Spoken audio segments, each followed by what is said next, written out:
BSF কে লাঠিসোঁটা নিয়ে তাড়িয়ে দিল বাংলাদেশের জনতা। খুব সুন্দর একটা কাজ করছে বাংলাদেশের জনগণ। এই লাঠিসোঁটা দিয়ে আরো আগে থেকে তাড়ানো দরকার ছিল, তাহলে তারা এত সাহস পাইতো না।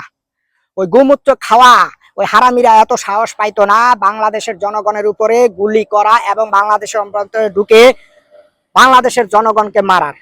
এই জিনিসগুলো আরো আগে থেকেই করার দরকার ছিল। বিগত জালেম সরকারের আমলে তারা তো নতজানু হয়েছিল। অন্তর্বর্তীকালীন সরকারের আমল থেকে শুরু হয়েছে, এখন বর্তমান সরকারও সেই কঠোর অবস্থানে আছে।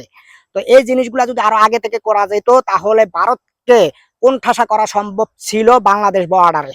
আমরা তো সবাই খুব ভয়ে ভয়ে থাকতাম, কারণ কি জালেম সরকার নতজানু হয়ে থাকার কারণে। বাংলাদেশের জনগণ যে কাজগুলা করতে আছে এই বর্ডারে, বিএসএফ কে এইভাবে তাড়াতে থাকো এবং এভাবে পিটাতে থাকো, দেখো তো কি হয়।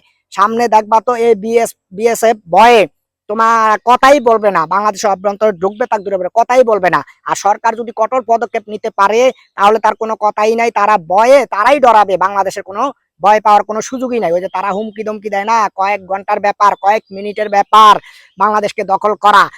আয়সা দেখ না, দখল করে দেখো আগে। তোমার এই গুমূত্র মাথা আর এই গুমূত্র খাওয়া সাহস নিয়ে বাংলাদেশের জনগণের সামনে তোমরা 1 ঘন্টাও টিকতে পারবা না।